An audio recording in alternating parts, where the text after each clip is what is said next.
Thousands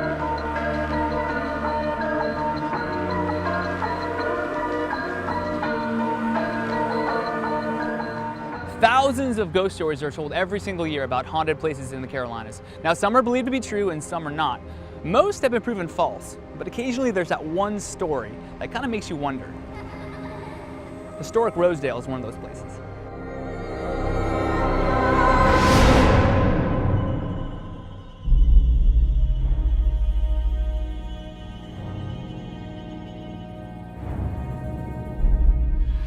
Historic Rosedale was built in 1815. It was built by a man named Archibald Frew.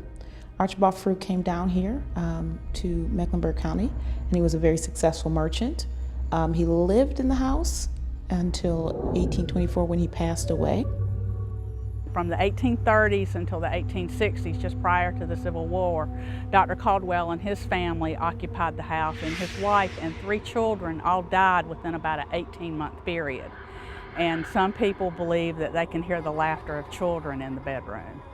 There have been a lot of staff and visitor documented experiences. Sarah, our former education director, was locking up one afternoon. She was by herself, was walking up the steps, heard a creak on the stairs behind her, turned around and looked, and there was a full body apparition of a man.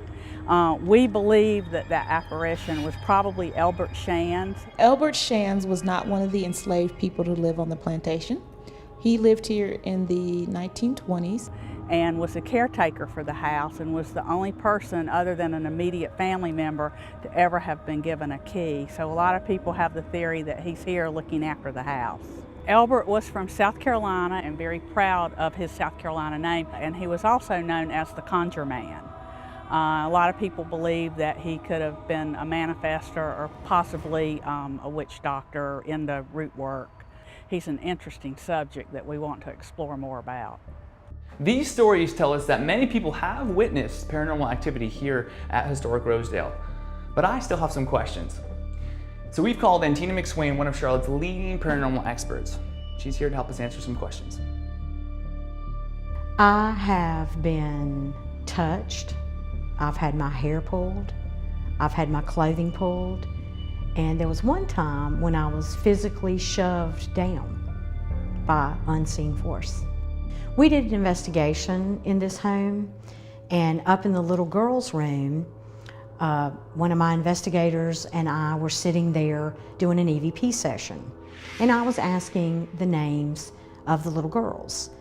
And I asked them their name, and I told them that when an adult speaks to them, they need to answer.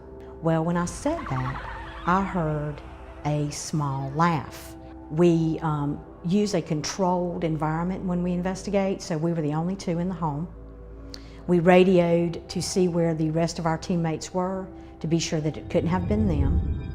And later, during our evidence review, we discovered that not only my voice recorder, but hers as well as the camera she was carrying and the stationary camera that we had in the room, all 4 devices picked up that laugh. I'd like to know your name. What is it?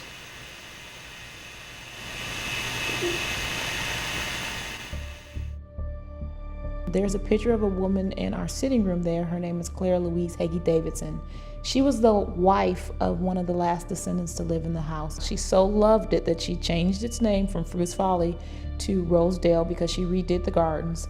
And so people have seen her walking around on the porch in turn of the century clothing, a long white gown, and just kind of keeping an eye on the house. I think that's what she's still here to do. She just wants to make sure the house continues to be a museum because she felt in her lifetime that this should be a museum, and she worked very hard to ensure that it was. I would say that this is the most haunted place in Charlotte because of the reports of the visitors, the reports of the staff themselves, just the sheer amount of evidence that we collected on one night investigating here has led me to believe this is probably the most haunted area in Charlotte that I've investigated so far.